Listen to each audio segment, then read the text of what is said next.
बिस्मिल्लाहिर्रहमानिर्रहीम। ये हमारा टेलीपैथी सीरीज़ का लेक्चर नंबर 3 है। पहले 2 लेक्चर्स में हमने टेलीपैथी का प्रॉपर प्रोसीजर्स हमने कवर किया है कि टेलीपैथी कैसे करते हैं, क्या उसके प्रोस एंड कॉन्स हैं, डूज़ एंड डोंट्स क्या हैं। इस लेक्चर में हम 3 चीज़ें कवर करेंगे। एक मैं आपको ये बताऊंगा कि ऐसा शख्स जिसको आप जानते ही नहीं, जिसको आप कभी मिले ही नहीं, नाम भी नहीं जानते, उसको टेलीपैथी के ज़रिए कैसे कॉन्टैक्ट करना है और उससे अपना काम कैसे कराना है। उसके बाद मैं आपको कुछ सक्सेस स्टोरीज सुनाऊंगा जो मेरे डिफरेंट स्टूडेंट्स ने टेलीपैथी की और उससे क्या कारनामे हासिल किए, उन्होंने अपनी लाइफ में क्या चेंजेस लेकर आए, वो उनकी सक्सेस स्टोरीज आपको बताऊंगा। और उसके बाद एंड पे मैं आपको स्पेशली ये बताऊंगा कि क्या टेलीपैथी के ज़रिए मोहब्बत को हासिल किया जा सकता है या नहीं।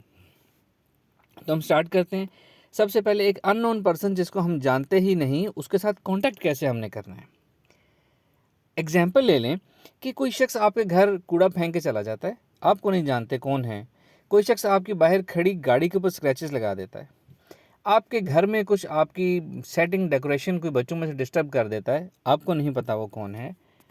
या इस तरह का कोई भी काम, आपने कोई प्रेजेंटेशन देनी है, आपको ये नहीं पता ऑडियंस कौन है, आपने उनको अट्रैक्ट करना है। आपने कोई बिजनेस मीटिंग प्रपोजल देना है, आपको नहीं पता अटेंडीज में कौन कौन होगा, आप उनको इम्प्रेस करना चाहते हैं टेलीपैथी के ज़रिए।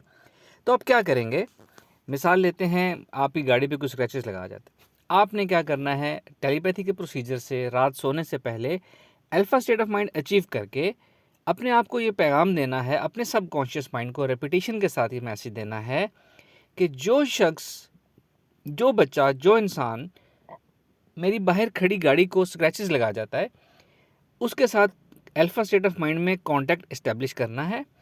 और जैसे ही वो कॉन्टैक्ट इस्टेब्लिश हो, मेरी फ़ौरन आँख खुल जाएगी और मुझे याद रहेगा मेरी आँख क्यों खुली है। 10 to 14 टाइम्स आपने रिपीट करना है अपने आप को धीमी आवाज़ में कहते कहते, और उसके बाद आपने सो जाना है। जब कॉन्टैक्ट इस्टेब्लिश होगा, आपकी आँख खुल जाएगी, आपके सामने एक शख्स मौजूद होगा। आपने उसका एनालिसिस नहीं करना कि ये कौन सा बच्चा है, कौन सा बंदा है, फलां घर का है, किस घर का है। वो आपको क्लियर पिक्चर नज़र भी नहीं आएगी। आपको इतना पता चलेगा सामने कोई बड़ा बैठा है, बच्चा बैठा है, हेयोला है, बस बाकी चीज़ आपको नहीं पता चलेगी। एक ब्लर सा इमेज आएगा। इमेज नज़र ना भी आए तो जो भी शख्स है वो आपके सामने मौजूद होगा। आपने थोड़ा उठ के सीधा होकर बैठ जाना है और उससे कम्युनिकेशन करनी है, सलाम दुआ करनी है, अच्छे तरीके से रैपो बिल्ड करनी है, अपना तारुफ कराना है, बताना है कि जी मेरी इस तरह गाड़ी खड़ी होती है, कुछ स्क्रैचेस लगा जाता है, कीमती गाड़ी है, ज़ाया हो जाती है, रीसेल वैल्यू ख़त्म हो जाती है। तो मैं चाहता हूँ कि आप ये ना किया करें। मैं जानता हूँ आप अच्छे बच्चे हैं, अच्छी फैमिली से हैं, ये करने से आपका भी इमेज ख़राब हो रहा है, आपको खुद भी अच्छा नहीं लगता। आपने आइंदा से मेरे साथ ही, मेरी गाड़ी के साथ ये काम नहीं करना।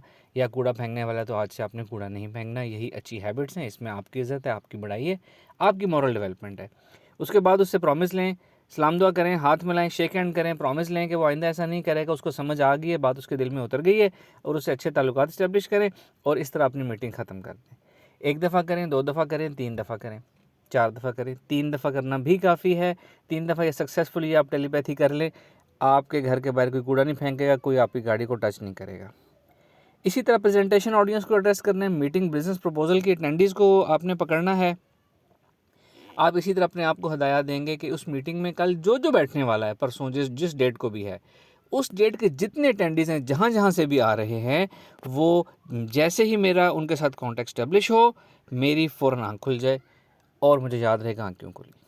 वो आपको चाहे कमरा नज़र आए, चाहे अपनी जहाँ प्रेजेंटेशन है वही हॉल नज़र आए, वही ब्रीफिंग रूम नज़र आए, या आपको ग्राउंड नज़र आए, जो भी जगह नज़र आए, वहाँ लोग होंगे, क्लियर पिक्चर हो या ना हो, लोग मौजूद होंगे, कॉन्टैक्ट इस्टेब्लिश हुआ होगा। आपने उनके साथ बात करनी है कि जी ये मेरी प्रेजेंटेशन है, ये मेरा तारुफ है, इस टॉपिक पे मैं बात करूंगा, इतनी मैंने रिसर्च की है, ये मेरे स्ट्रॉन्ग पॉइंट्स हैं, ये चीज़ें मैं इस तरह कवर करूंगा। यू आर वेलकम, आप कोई भी क्वेश्चन पूछ सकते हैं। मेरी रिसर्च की स्ट्रॉन्ग बात ये है, मेरे बिजनेस प्रपोजल की पॉजिटिव बातें ये हैं। हर चीज़ के कुछ प्रोज एंड कॉन्स होते हैं, नेगेटिव बातें होती हैं। आप लोगों ने में उस जो चीज़ हल्की हो उस पे फोकस नहीं करना, उस पे इशू नहीं उठाना। पॉजिटिव जो चीज़ें हैं, स्ट्रॉन्ग चीज़ें हैं, उनको सुनना है, उनको लेना है, उसी के मतलब सवाल जवाब करें, और आपने एक अच्छा इंप्रेशन लेके जाना है। इस बिज़नेस को आपने ओके करना है, स्लाइड चेंजेस आप रिकमेंड कर सकते हैं, और इस तरह हमारी एक अच्छी बिज़नेस डील होगी, अच्छी प्रेजेंटेशन होगी। इस तरीके से आपने एड्रेस करना है। अब हम आते हैं जी सक्सेस स्टोरीज़ की तरफ।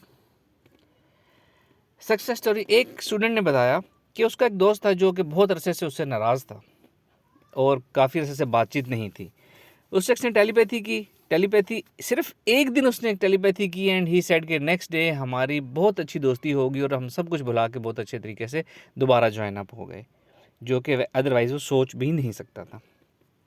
एक फ़ीमेल ने बताया कि जी उन्होंने अपने हस्बैंड के साथ टेलीपैथी की, वो हस्बैंड का कुछ घर में रवैया बिहेवियर थोड़ा चेंज करना चाहती थी, मॉडिफाई, उससे मुतमईन नहीं थी।